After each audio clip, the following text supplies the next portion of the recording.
வணக்கம். 3 செய்திகளுக்காக உண்ணாமலை சம்பந்தம். இன்றைய முதன்மை செய்திகள்.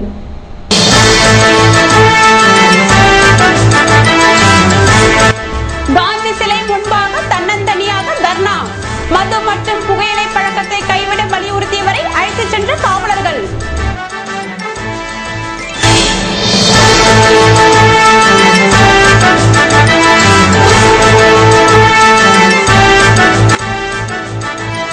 இளைஞர் பெருமன்றம் சங்க ஊதி ஆர்ப்பாட்டம்.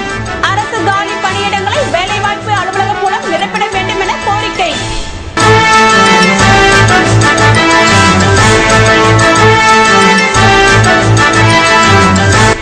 சுதந்திர தின பாதுகாப்பு ஏற்பாடுகள் தீவிரம். புதுவை பஸ் நிலையத்தில் நடைபெற்ற சோதனையில் சிதம்பரம் கொண்டு செல்லப்பட்ட கவரிங் நகைகள் சிக்கின.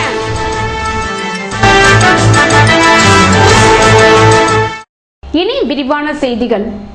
புதுவை கடற்கரை காந்தி சிலை முன்பாக மதுவை ஒழிக்க வேண்டும் என தனிநபராக தர்ணாவில் ஈடுபட்ட காந்தியவாதியை போலீசார் அழைத்துச் சென்றனர்.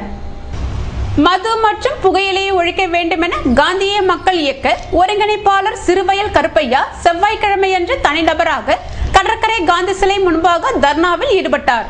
மது புகையிலை ஒழிப்பை வலியுறுத்தும் வாசகங்கள் கொண்ட பேனரை கழுத்தில் கொண்டு நின்ற அவரை பெரிய கடை போலீசார் அழைத்துச் சென்றனர். முறையான அனுமதி இல்லாமல் போராட்டம் நடத்திய கருப்பையாவை விசாரணைக்காக காவல் நிலையம் அழைத்து செல்வதாக போலீசார் தெரிவித்தனர். மது மற்றும் புகையிலை எதிர்ப்பு விழிப்புணர்வை ஏற்படுத்தி தன்னந்தனியாக கடற்கரை காந்தி சிலை முன்பாக கருப்பையா தர்ணா நடத்திய போது அதனை எவரும் கண்டு கொண்டதாகவே தெரியவில்லை.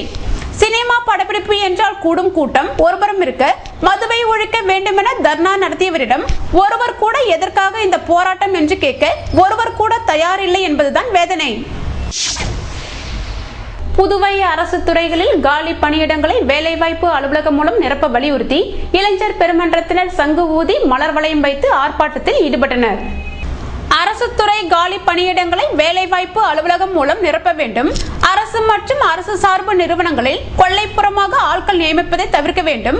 வேலையில்லா கால நிவாரணம் வழங்க வேண்டும். தனியார் தொழிற்சாலைகளில் உள்ளூர் இளைஞர்களுக்கு 60% வேலைவாய்ப்பு வழங்க வேண்டும். தனியார் மருத்துவக் கல்லூரிகளில் 50% இடங்களை பெற வேண்டும் என்ற கோரிக்கை வலியுறுத்தி அனைத்திந்திய இளைஞர் பெருமன்றத்தினர் வேலைவாய்ப்பு அலுவலகம் நோக்கி பேரணி மற்றும் சங்கு ஊதி மலர் வளையம் வைக்கும் போராட்டத்தினை நடத்தினர். சாரம் மாவட்ட ஆட்சியர் அலுவலகம் அருகில் இருந்து துவங்கிய பேரணி வேலைவாய்ப்பு அலுவலகத்தை சென்றடைந்த பின்னர் அங்கு ஆர்ப்பாட்டம் நடத்தப்பட்டது. இதற்கு மாநில தலைவர் புவனேஸ்வரி தலைமை தாங்க செயலாளர் அந்தோணி முன்னிலை வகித்தார். இந்திய கம்யூனிஸ்ட் கட்சியின் பொருளாளர் சலீம், தேசிய குழு உறுப்பினர் கலைநாதன் ஆகியோர் போராட்ட பிரச்சார உரையாற்றினர். இதில் அனைத்திந்திய இளைஞர் பெருமன்றத்தினர் பங்கேற்றனர். இதேபோன்று கிராம திட்ட ஊழியர்கள் தங்கள் கோரிக்கையை வலியுறுத்தி வட்டார வளர்ச்சி அலுவலகம் முன்பாக கவன ஈர்ப்பு ஆர்ப்பாட்டம் நடத்தினர். இதற்கு தலைவர் கருணை பிரகாசம் தலைமை தாங்க செயலாளர் செங்கதிர் முன்னிலை வகித்தார்.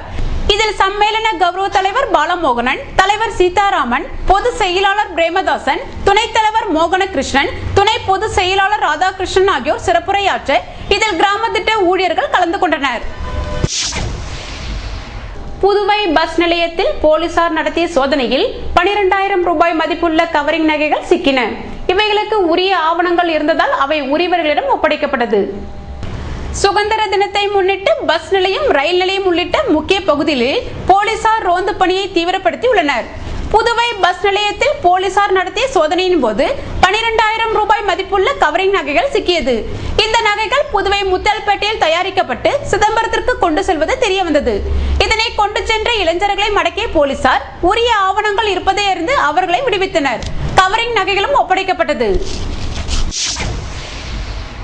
ஆடி மாதத்தை முன்னிட்டு ஏவிஆர் சொர்ண மகாலில் நகைகள் சிறப்பு தள்ளுபடியில் விற்பனை செய்யப்பட்டன.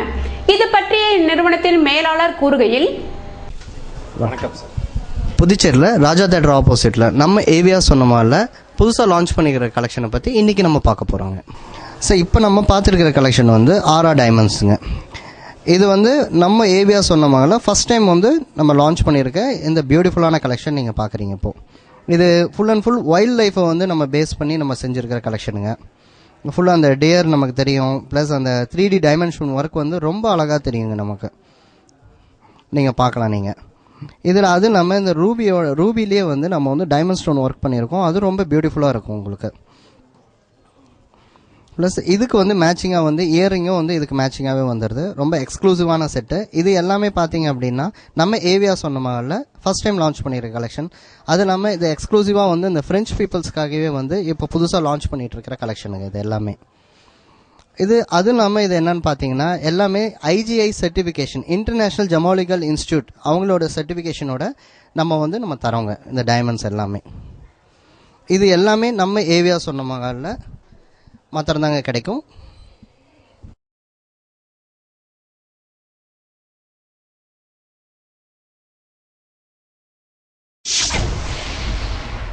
புதுவை உப்பளம் சட்டமன்ற தொகுதியில் பாதாள சாக்கடை திட்டப்பணிகளை விரைவாக நிறைவேற்றுவது குறித்து ஆலோசனை நடத்தப்பட்டது. புதுச்சேரி உப்பளம் சட்டமன்ற தொகுதியில் பொதுப்பணித்துறை மூலம் நடைபெறும் பாதாள சாக்கடை திட்டப்பணியை விரைவில் முடிக்க வேண்டி தொகுதி சட்டமன்ற உறுப்பினர் அன்பழகன் தலைமையில் பொதுப்பணித்துறை அலுவலகத்தில் ஆலோசனை கூட்டம் நடைபெற்றது. இந்நிகழ்ச்சியில் பொதுப்பணித்துறை தலைமை பொறியாளர் மனோகர் மற்றும் துறை அதிகாரிகள் கலந்து கொண்டனர். இதேபோல் புதுச்சேரி அரசு சமூக நலத்துறையின் மூலம் உப்பளம் சட்டமன்ற தொகுதியை சேர்ந்த முடி திருத்துபவர் மற்றும் சலவை தொழிலாளர்கள் ஆகியோர்களுக்கு அவர்கள் உபயோகப்படுத்தும் உபகரணங்களான இஸ்திரி பெட்டி மற்றும் சக்கர நாற்காலி ஆகியவைகளை தொகுதி சட்டமன்ற உறுப்பினர் அன்பழகன் பயனாளிகளுக்கு வழங்கினார். இந்நிகழ்ச்சியின் போது துறை இயக்குனர் உத்தமன் மற்றும் தொகுதி பிரமுகர்கள் ஆகியோர் கலந்து கொண்டனர்.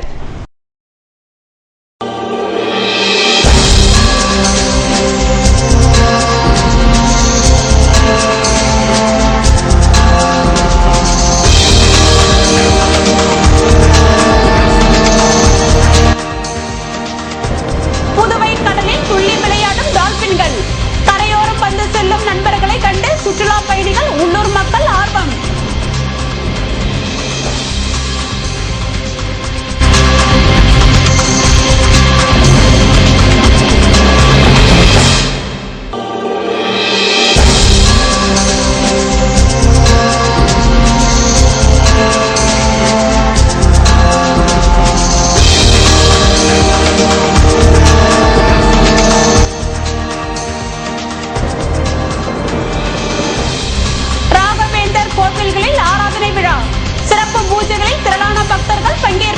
விபரம் விளம்பர இடைவெளிக்கு பிறகு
செய்திகள் தொடர்கின்றன. கிருமம்பாக்கம் அரசு மேல்நிலைப் பள்ளியில் நடைபெற்ற அறிவியல் கண்காட்சியை அமைச்சர் ராஜவேலு திறந்து வைத்தார். கிருமம்பாக்கம் அம்பேத்கர் அரசு மேல்நிலைப் பள்ளியில் பள்ளி அளவிலான கலை மற்றும் அறிவியல் கண்காட்சி நடைபெற்றது. இந்த கண்காட்சியினை நலம் மற்றும் சுற்றுலாத்துறை அமைச்சர் ராஜவேலு துவக்கி வைத்து மாணவர்களுக்கு வாழ்த்துரை வழங்கி பாராட்டினார். இந்த கண்காட்சியில் 300க்கும் மேற்பட்ட படைப்புகள் காட்சிக்கு வைக்கப்பட்டன. மாணவர்களின் படைப்புகளை பார்வையிட்ட அமைச்சர் இதுபோன்ற கண்காட்சிகளில் மாணவர்களை பங்கேற்க செய்வதன் மூலம் அவர்களின் படைப்பாற்றலை ஊக்குவிக்க முடியும் என கூறினார்.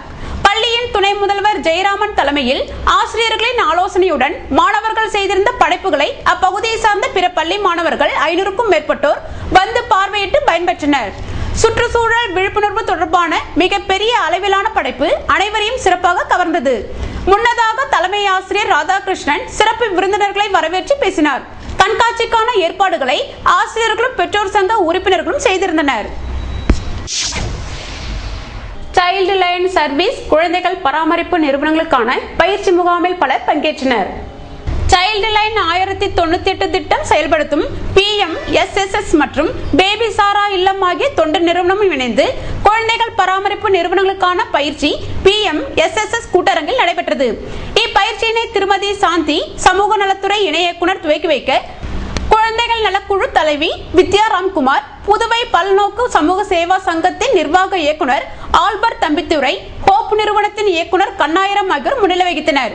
இதில் புதுவையில் உள்ள 39 குழந்தைகள் பராமரிப்பு நிறுவனத்தின் இயக்குநர்களுக்கு சிறார் நீதி சட்டம், குழந்தைகள் பாலியல் குற்றங்களுக்கான தடுப்பு சட்டம் 2012, ஒருங்கிணைந்த குழந்தைகள் பாதுகாப்பு திட்டத்தில் உள்ள குழந்தைகள் பாதுகாப்பு ஆலோசனைகள் மற்றும் வழிமுறைகள் ஆகிய தலைப்புகள் கையாளப்பட்டது.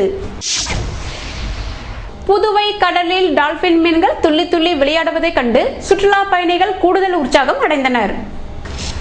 கடலில் மீனவர்களின் நண்பனாக விளங்கும் டால்பின் மீன்கள் வெளிநாடுகள் மட்டுமின்றி இந்தியாவிலும் பிரபலம் அடையும் வகையில் அதன் சேட்டைகள் குழந்தைகள் முதல் பெரியவர்கள் வரை உற்சாகமடைய செய்வதுண்டு. வழக்கமாக ஆழ்கடல் பகுதியில் காணப்படும் டால்பின் மீன்கள் எப்போதாவதுதான் கரைப்பகுதியில் தென்படும். இப்படிப்பட்ட டால்பின் மீன்கள் கூட்டம் கடந்த சில தினங்களாக புதுவை கடலில் தென்பட்டது. கடலில் துள்ளி துள்ளி சென்ற இவைகளை கண்ட சுற்றுலா பயணிகள் கரையில் இருந்தவர்களிடம் கூற இதனை கண்ட மற்றவர்களும் ஆனந்தமடைந்தனர். புதுவை முத்துமாரியம்மன் கோவிலில் நடைபெற்ற ராகவேந்திரர் ஜீவன் முக்தி ஆராதனையில் பக்தர்கள் பங்கேற்றனர். புதுவை முத்துமாரியம்மன் கோவிலில் ராகவேந்திர பக்தர்கள் சபா சார்பில் 343வது ஜீவன் முக்தி ஆராதனை விழா செவ்வாய்க்கிழமை அன்று நடைபெற்றது. இதனை ஒட்டி முத்துமாரியம்மனுக்கு ஆராதனை, அதனைத் தொடர்ந்து சுதர்சன யாகம், அதன் பின்னர் ராகவேந்திரர், பிரகலாதர், லட்சுமி நரசிம்மர், பஞ்சமுக ஆஞ்சநேயருக்கு அபிஷேக ஆராதனை நடத்தப்பட்டது. இதில் புதுவையின் பல்வேறு பகுதியில் இருந்து பக்தர்கள் கலந்து கொண்டனர். இதற்கான ஏற்பாடுகளை தனி அதிகாரி கோதண்டபாணி தலைமையில் கோவில் நிர்வாகிகள் செய்திருந்தனர். இதேபோன்று பூமியான்பேட்டையில் அமைந்திருக்கும் ராகவேந்திரா கோவிலில் ராகவேந்திரா சமூக நலச்சங்கம் சார்பில் ராகவேந்திர சுவாமிகளின் 343ஆம் ஆண்டு ஆராதனை விழா செவ்வாய்க்கிழமை நடைபெற்றது. இதனையொட்டி காலை 11 மணிக்கு மகா பூரணாகுதி மற்றும் ஹோமங்கள் நடந்தன. இதில் அப்பகுதியை சேர்ந்த பக்தர்கள் கலந்து கொண்டனர். புதுவையில் தனிநபர் ஓவிய கண்காட்சியை சட்டமன்ற உறுப்பினர் வைத்தியநாதன் திறந்து வைத்தார். புதுவை பாரதியார் பல்கலைக்கூட துணை பேராசிரியர் தனலட்சுமியின் தனிநபர் ஓவிய கண்காட்சியின் துவக்க நிகழ்ச்சி பெருமாள் கோவில் வீதியில் உள்ள ஆர்ட் பீட் கேலரியில் நடைபெற்றது. இதனை சட்டமன்ற உறுப்பினர் வைத்தியநாதன் திறந்து வைக்க இதில் பாரதியார் பல்கலைக்கூட உறுப்பினர் செயலர் சுப்பிரமணிய ஈஸ்வரராவ், ஓவியர்கள் சிற்பி ஜெயராமன், சரோஜா, சீமாதேவி ஆகியோர் வாழ்த்துரை வழங்கினர்.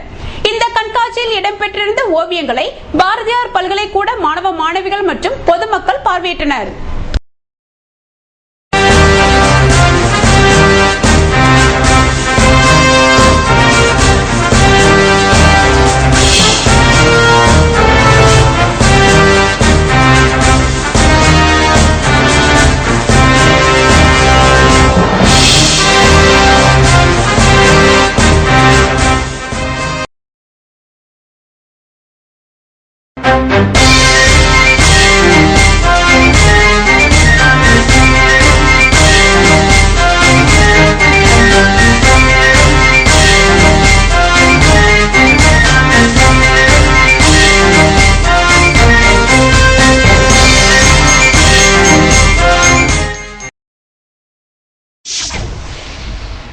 செய்திகள் தொடர்கின்றன.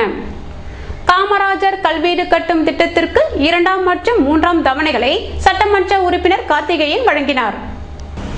குடிசை மாற்று வாரியத்தின் காமராஜர் இலவச கல்வீடு கட்டும் திட்டத்தின் கீழ் 1 லட்சம் மானிய கடனுதவியில் 2ஆம் மற்றும் 3ஆம் தவணையாக 174 பயனாளிகளுக்கு ரூபாய் 52,20,000 நீண்ட நாட்களாக வழங்கப்படாமல் இருந்த இந்த தொகையை 6 துறையை சேர்ந்த உயர் அதிகாரிகளை கொண்டு ஆய்வு செய்யப்பட்டு ஊசுடு சட்டமன்ற அலுவலகத்தில் குடும்ப மாற்று வாரிய தலைவரும் சட்டமன்ற உறுப்பினருமான கார்த்திகேயன் வழங்கினார்.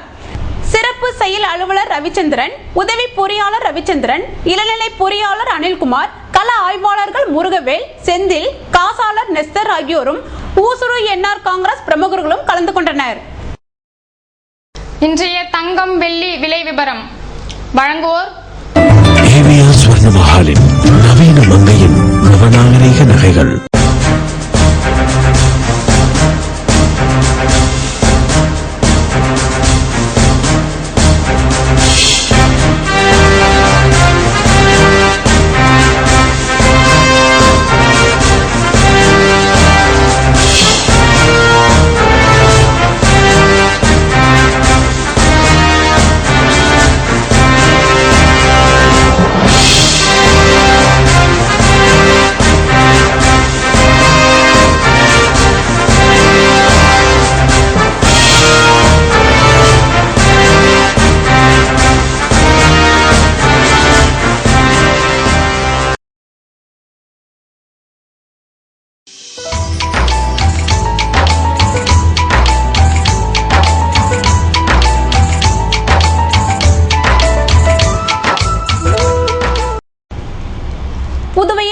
வெப்பநிலை அதிகபட்சமாக 30 டிகிரி செல்சியஸாக பதிவானது. நாளைய வானிலை 31 டிகிரி செல்சியஸாக காணப்படுவதுடன் வானம் மேகமூட்டத்துடன் தென்படும் என வானிலை மையம் தெரிவித்துள்ளது. புதுவை கடற்கரையிலிருந்து சுமார் 50 கிலோமீட்டர் தூரம் வரை இன்று 3 அடியாக காணப்பட்ட கடலலை உயரம் நாளை 2 அடியாக காணப்படும் என்றும், தென்மேற்கு திசையிலிருந்து 21 கிலோமீட்டர் வேகத்தில் காற்று வீசும் என்று சென்னை வானிலை மையம் தெரிவித்துள்ளது.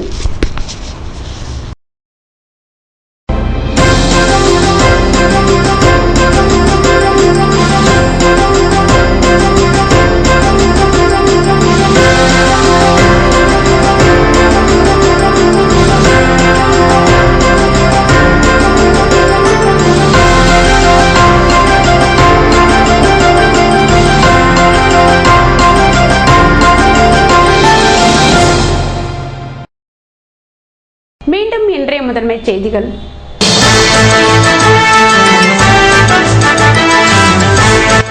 காந்தி சிலை முன்பாக தன்னந்தனியாக தர்ணா. மது மற்றும் புகையிலை பழக்கத்தை கைவிட வலியுறுத்தியவரை அழைத்துச் சென்ற காவலர்கள்.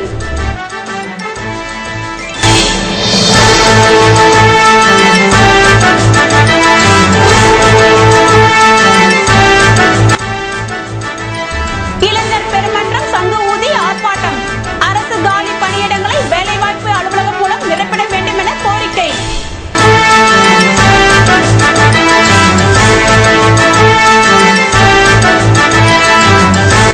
சுதந்திர தின பாதுகாப்பு ஏற்பாடுகள் தீவிரம்.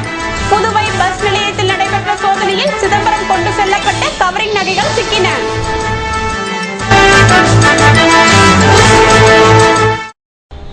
இத்துடன் செய்திகள் நிறைவடைந்தன. வணக்கம்.